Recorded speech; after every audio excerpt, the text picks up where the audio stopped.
Olá, você que nos acompanha por meio das nossas redes sociais, do Facebook, também do nosso YouTube, do nosso canal do YouTube. Nós estamos dando sequência hoje à série de reportagens com os nossos candidatos à Prefeitura de Manaus nas eleições 2020 e hoje é a vez do nosso candidato Gilberto Vasconcelos, do PSTU, que veio aqui para falar um pouco mais de quem é o Gilberto Vasconcelos. Muito bom dia, candidato. Bom dia, é um prazer estar aqui para conversar sobre a nossa candidatura e à disposição aqui, ansioso também para ver o que você vai perguntar de mim. Certo, começa explicando para quem está em casa quem é o Gilberto Vasconcelos. Bom, eu tenho 53 anos, sou professor, sou casado, tenho uma filha, sou amazonense, nasci aqui em Manaus. E eu tenho nesse período, assim, eu comecei a militar desde 14 anos em grupo de jovem, depois trabalhei no distrito, militei também, depois fiz faculdade de letras, fiz faculdade de letras na UFAM, militei no movimento estudantil, fui do centro acadêmico, trabalhei nos Correios, também me envolvi nas lutas dos Correios, uma categoria que passou e continua passando por muitos ataques na tentativa de privatizar e tal, e a gente é contrário a esse tipo de política, né? Então me envolvi nessas lutas também. E agora eu sou professor da rede municipal, leção da língua portuguesa, para o ensino fundamental 2, e também participo das lutas, porque a gente não consegue viver aceitando essas imposições que acabam prejudicando aquilo que a gente acredita que deveria ser melhor e acaba não sendo da maneira que a população precisa que seja. E isso é até uma próxima pergunta que eu faria para o senhor. O que fez o senhor entrar para a política? Eu entendi desde cedo que quando a gente se cala, a gente aceita. E quando a gente fica fora do processo de decisão, da política, a gente transfere, acaba deixando que outras pessoas decidam por nós. E a nossa classe trabalhadora, ela acaba acreditando nisso. Então eu entrei para o movimento político, não para ser mais um, eu entrei para um partido revolucionário, né, para o PSTU. Acredito que esse partido tem um programa, uma forma de organização que é capaz de apresentar as soluções para resolver esses problemas. E também eu cheguei à conclusão, até mesmo antes de entrar para o PSTU, de que a organização do sistema de produção de riqueza, de apropriação, ele não levava a uma boa solução, né? Então tinha que ter um outro sistema. Eu encontrei isso no PSTU. Entendi. Agora, candidato, a gente vive hoje um dos piores momentos, né, no Brasil, no mundo. Manaus não é diferente.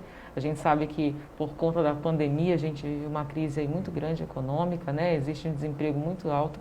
Por que o senhor, em meio a essa pandemia, esse momento tão crítico, decidiu aí ser candidato à Prefeitura de Manaus? O processo eleitoral, né, definido, né, pelo Congresso e pelo TSE, e eles definiram que tinha que haver eleição, né, no meio da pandemia, com quase 150 mil mortos no país, no Amazonas mais de 4 mil mortos, decidiram que tinha que ter eleição. Então nós não podíamos ficar de fora disso, porque a gente vê o que está acontecendo, né? O governo federal agindo com negacionismo, não aplicando as verbas da saúde. E nós já entendíamos que os outros candidatos, eles iam falar a mesma coisa de sempre. Que o problema é que o fulano não foi eficiente em determinado aspecto, o outro fez alguma coisa que não devia ter feito, e dessa maneira vai enganando a população. Então nós achamos que se o campo de batalha nesse momento é esse, nós vamos ter que entrar e batalhar também, entendeu? Essa é a decisão que o PSTU tomou. Nós não podíamos simplesmente nos ausentar desse processo e deixar a esquerda, que já governou o país, por exemplo, dizer que tem a solução agora. Não tem solução. Porque o problema é maior, é mais profundo, é o próprio sistema capitalista.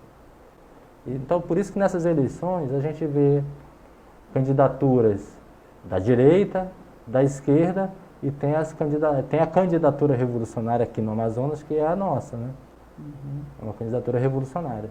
O senhor, nos candidatos, é um candidato que não conseguiu um tempo de TV para poder estar fazendo a sua campanha. Sim. Certo. E como é que o senhor vai fazer a sua campanha diante dessa situação toda? Nós vamos utilizar o que for possível das mídias sociais. Esse é um recurso muito bom que está à disposição de todo mundo praticamente, com a limitação da internet, né, que é muito ruim na nossa cidade, mas vai ser esse recurso que nós vamos utilizar. E nós queremos fazer isso também por esse meio, porque nós não queremos expor a população a mais risco de contaminação, fazendo comício, aglomeração, né? Mesmo sendo um partido com pouca densidade de voto, nós temos envolvimento com a classe trabalhadora de fábricas, nós temos envolvimento com a classe trabalhadora de ocupações, moradores de ocupações. E nós poderíamos fazer reuniões até grandes, mas nós vamos abrir mão disso para evitar ser mais um fator de contaminação. Então nós vamos utilizar basicamente as mídias sociais e esses espaços, né, que as emissoras, as empresas de comunicação oferecem para mostrar à população as propostas dos candidatos. Certo. O senhor falou entre essas propostas que o senhor pretende governar por meio dos conselhos populares. Como é que o senhor pretende organizar e fazer isso acontecer caso o senhor seja eleito? Não é muito difícil, é fácil. Hoje já tem uma tradição de associação de bairro, de sindicatos, e nós queremos que a população se organize com conselhos populares, são formas de organização muito parecidas. Por exemplo, um bairro popular pega a população daquele bairro, reúne, elege seus representantes, discute seus problemas e envolve todas as pessoas que estão ligadas àquela situação. Por exemplo, transporte público. Outro exemplo, questão de saúde. Então, as pessoas, os próprios moradores vão dizer, olha, aqui tem tantos trabalhadores da área de saúde e tem pessoas que precisam desse serviço. Reúne-se e decide. É assim que funcionam os conselhos populares. Certo. A gente vê, o senhor tem uma vice também, a Maria Auxiliadora, né, que é uma parceira sua. Ela vai ter uma participação mais efetiva, mais protagonista também na sua, caso você seja eleito? Sim, a Maria Auxiliadora ela já tem uma grande participação nos movimentos populares. Ela faz parte do movimento de luta popular. E tem organizado muita gente na luta pela moradia, pela reivindicação por casas, nas secretarias estadual, municipal, na ocupação direta dos terrenos para a construção de casa. Então, essa companheira vai ter mais protagonismo ainda se a gente tiver o poder de decisão, né? E os conselhos populares funcionando. Certo. Agora, Gilberto, a gente vê muitos partidos, muitos candidatos falando que eu venho trazer a nova política, né? A gente vai trazer uma política nova, vai trazer a mudança, e o que de fato acontece é que a população acaba votando, acreditando nesse novo, e o que ele vê depois são mais casos de corrupção, são vários escândalos que vêm acontecendo, né, em todo o país, e já é uma constante, e as pessoas já estão começando a ficar desacreditadas. Muita gente não quer votar, vota em branco, deixa de ir até os locais de votação no dia, né, porque já fica nessa situação de descrédito, né, com os candidatos. O que difere dos demais candidatos diante desse quadro de tantos políticos que se titulam como o novo? Primeiramente é preciso explicar que eles dizem que são o novo, mas quando eles abrem a boca para explicar, eles falam as mesmas coisas de antes. Então eles se limitam a criar essas frases de impacto. A nossa diferença é que nós, primeiro, nós não acreditamos que se mantiver o sistema atual, tanto de votação, de escolha, como o sistema econômico, político, se mantiver isso daí, nada vai mudar. Pode inventar as mais belas frases de efeito, mas nada vai mudar. O que vai mudar de fato é a classe trabalhadora e a população, o povo pobre, organizado, entendeu? Organizado, para dizer o que precisa que seja feito e sendo ator, participante, ativo das mudanças. É isso que nós queremos fazer com os conselhos populares. transformar nesse instrumento vivo, onde cada população, cada família tem a sua voz atendida e que as necessidades sejam resolvidas a partir da organização do povo. Quando se espera que o poder público resolva, está se transferindo essa necessidade para alguém que não tem o menor interesse em resolver. O interesse do poder público é atender, de modo geral, o grande capital. E até quando tem determinadas concessões, é muito mais para acalmar o povo do que para resolver o problema. Vamos ver a questão do auxílio emergencial. O governo federal deu em primeira instância esse auxílio emergencial, que queria que fosse apenas de 200, depois foi para 600, baixou para 300 agora e acaba em dezembro, porque não podia ter uma convulsão social. O governo social se preveniu, na verdade. Mas não foi para resolver o problema. O desemprego é estrutural, e se não combater o desemprego estrutural, não vai ter solução para nenhuma coisa, nada mais além disso. Como que você pretende combater o desemprego aqui na capital? Um plano de obras públicas, para começar. Nós precisamos de um plano de obras públicas para construir escolas, postos de saúde, ruas, rede de esgoto, estação de tratamento de água. Nós precisamos de um plano de obras públicas que também reforme as escolas, que gere emprego, e aí vamos também ter que batalhar para que haja uma redução da carga horária de trabalho para 36 horas semanais, porque isso tem um potencial de geração de emprego na taxa de 20%. Certo. Candidato, nós temos agora um pouco mais de 3 minutos, né, aqui para o senhor finalizar a sua entrevista. E eu queria que o senhor deixasse essa mensagem aos internautas que estão acompanhando aqui a nossa entrevista pelo Facebook, pelo YouTube. Qual que é a sua mensagem que você deixa para a população manauara? Eu quero apresentar o PSTU para a população, para a juventude, para a classe trabalhadora. Dizer o seguinte: o PSTU ele é um partido revolucionário socialista.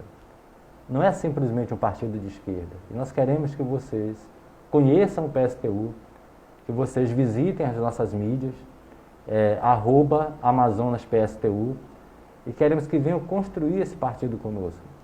Esse momento de eleições, ele tem uma importância, porque é o momento que a gente discute os problemas da cidade, do estado e do país, e ele pode ser um despertar para a classe trabalhadora, para a população jovem, mas eu quero passar a mensagem de que no PSTU nós temos um projeto de transformação social completa. Não é apenas para resolver um problema de um dia ou de uma semana, para resolver um problema de forma geral e de forma perene. Dessa maneira, esse projeto ele só pode ser levado adiante se tiver a adesão da maioria da classe trabalhadora e da população. Mas nós não queremos que esse projeto, que essa adesão seja um voto de confiança. Nós queremos que essa adesão seja você participando, você construindo o projeto. É isso que nós queremos deixar como mensagem nesse momento de eleição. E pedir também que nessa eleição nós estamos como candidatos e queremos o voto no 16. Esse voto, ele é um voto de apoio a esse projeto, um voto de confiança de que a gente precisa continuar lutando, e ele vai ser importante para a gente fortalecer e dizer que nós estamos aqui sendo ouvidos também pela classe trabalhadora. Mas eu quero deixar muito claro, não é apenas o processo eleitoral que vota. Na verdade, o processo eleitoral ele é apenas uma pequena parte desse processo. O que vai mudar de verdade é a organização e envolvimento da classe trabalhadora e do povo pobre para decidir os destinos. Tá certo, candidato, muito obrigado. A gente agradece a sua participação aqui conosco nos estúdios da Rádio Rio Mar FM. E a gente agradece também a sua audiência, o carinho da sua participação aqui conosco.